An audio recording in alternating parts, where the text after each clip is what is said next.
Good morning बच्चों। छात्र छात्राएं सभी, कक्षा 12 के छात्र छात्राएं सभी ध्यान दें कि मैं आपको रस पढ़ा रही थी। मैंने पहले दिन आपको रस के विषय में बताया था। रस किसे कहते हैं, उसके कितने अंग होते हैं और कितने रस होते हैं, कितने स्थायी भाव होते हैं और कितने रस होते हैं। उनमें से आपके कोर्स में 5 रस थे। मैंने आपको श्रृंगार रस के विषय में कल पढ़ाया था कि श्रृंगार रस किसे कहते हैं, इसके कितने भेद होते हैं। संयोग श्रृंगार, वियोग श्रृंगार दोनों के उदाहरण लिखवाए थे। आज मैं आपको हास्य रस पढ़ा रही हूँ, जिसे आप ध्यान से सुनिएगा। अपने परिभाषा है अपने अथवा पराये परिधान। परिधान यानी वस्त्र, वेशभूषा, वचन अथवा क्रियाकलाप आदि से उत्पन्न हास नामक स्थायी भाव, विभाव, अनुभाव और संचारी भाव के संयोग से हास रस का रूप धारण कर लेता है, वह हास रस कहलाता है।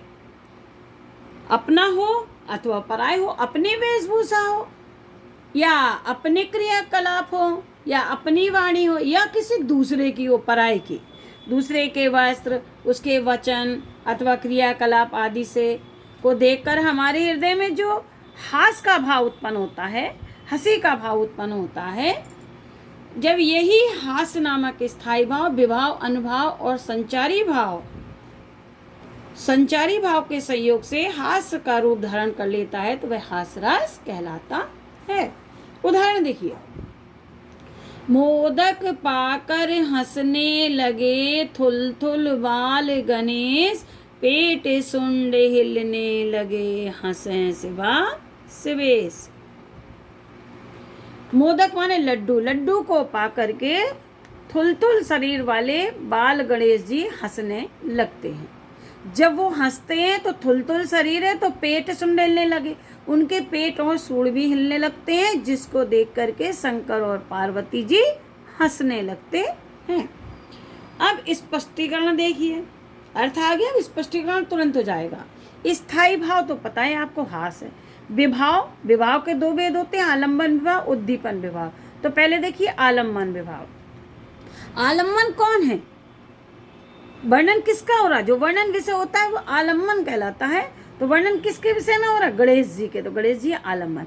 आश्रय, तो आश्रय किसको कहते हैं? जिसके अंदर स्थायी भाव उत्पन्न हो रहा है। तो गणेश जी के क्रियाकलाप को देखकर किसके अंदर स्थायी भाव उत्पन्न हो रहा?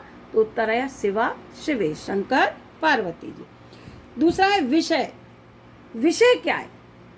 विषय क्या है? क्यों शंकर जी के और पार्वती जी के हृदय में ये हास्य नामक स्थायी भाव उत्पन्न हो रहा है? विषय क्या है? लड्डू, क्योंकि वो लड्डू को लेकर प्रसन्न हो रहे हैं। आया समझने? अब आया उद्दीपन विभाव।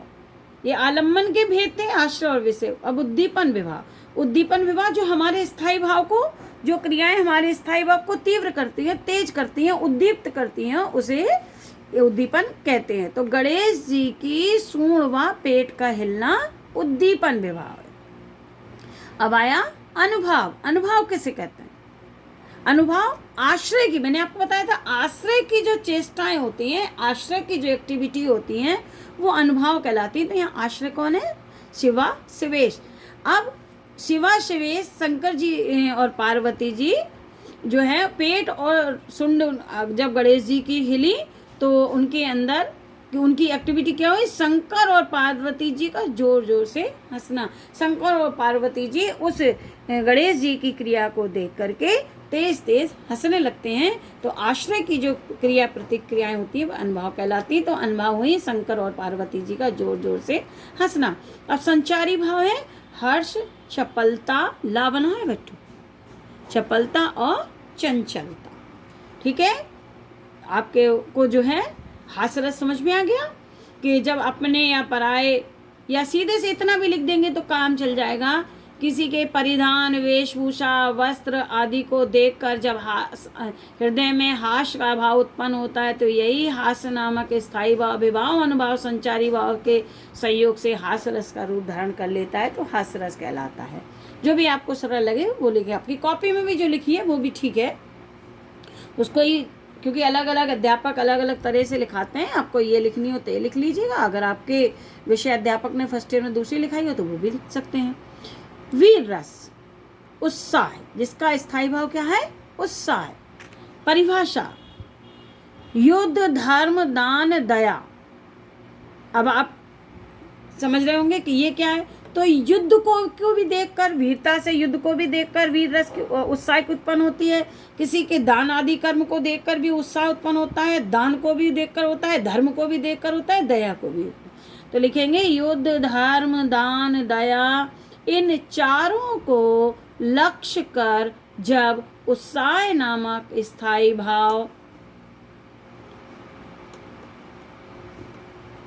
विभाव, जब उत्साह, यही उत्साह नामक स्थायी भाव विवाह अनुभाव संचारी भाव के भाव से पुष्ट होता है तो वीर रस की उत्पत्ति होती है। फिर से देखिए, युद्ध, धर्म, दान, दया, इन चारों को लक्ष्य कर जब उत्साह का भाव जागृत होता है, जब यही उत्साह नामक स्थायी भाव विभाव अनुभाव और संचारी भाव से पुष्ट होता है तो वीर रस की उत्पत्ति होती है या वीर रस कहलाता है।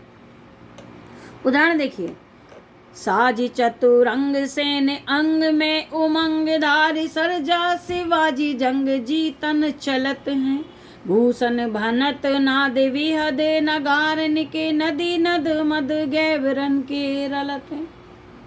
ये गणाक्षरी छंद में पूरी, मैंने आपको केवल 2 ही लाइन लिखी है, 2 ही पंक्तियां लिखी हैं। इसको ऐसे पढ़ेंगे तो और अच्छा लगेगा। साजी चतुरंग सेन अंग में उमंग धर सरजा, शिवाजी जंग जीतन चलत हैं, भूषण भनत नाद बिहद नगारन के, नदी नद मद गैवरन के रलत। तो इसको पढ़ने से क्या हो रहा है? उत्साह जागृत होगा। अर्थ देख लीजिए, शिवाजी अपनी चतुरंगिनी सेना को सजाकर अंग में उमंग को धारण करके सरजा की उपाधि से विभूषित शिवाजी युद्ध जीतने को चलते हैं।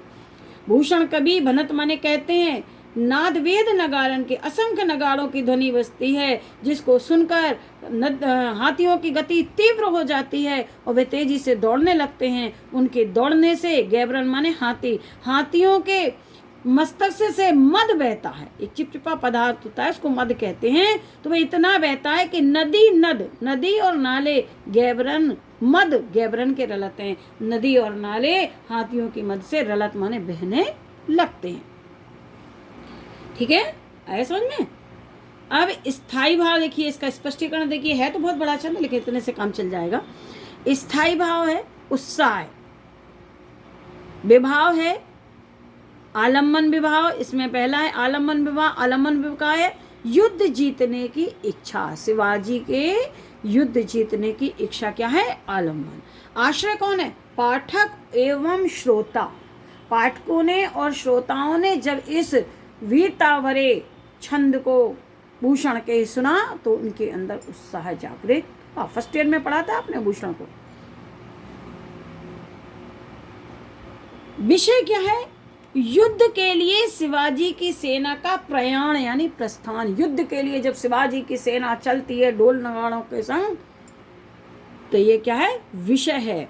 उद्दीपन क्या है? नगाड़ों का बजना। जब ढोल तेजी से बजते हैं तो स्थायी भाव और तीव्र तरह से उत्पन्न होता है, तो नगाड़ों का बजना क्या है? उद्दीपन। अनुभव। अब अनुभव आश्रय की चेष्टाएं, अनुभव हाँ आश्रय की चेष्टाएं हैं। बच्चों ये थोड़ी मिस्टेक हो गई है, ये देख लीजिएगा। हाथियों का, नगाड़ों का बजना और हाथियों का मद बहना।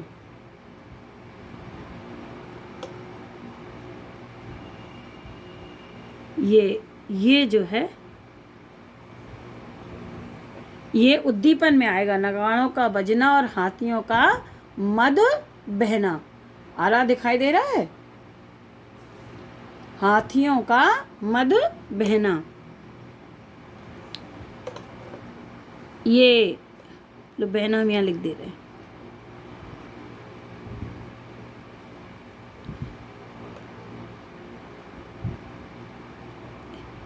हाथियों का मद बहना, तो नगाड़ों का बजना, हाथियों का मद बहना, यह है उद्दीपन। अब अनुभव में पाठक व श्रोताओं का उत्साहित होना, क्योंकि स्थायी भाव तो पाठकों और श्रोताओं के अंदर ही उत्पन्न हो रहा है ना। तो ये काट देंगे, यहाँ पे थोड़ी सी गलती से लिख गया था।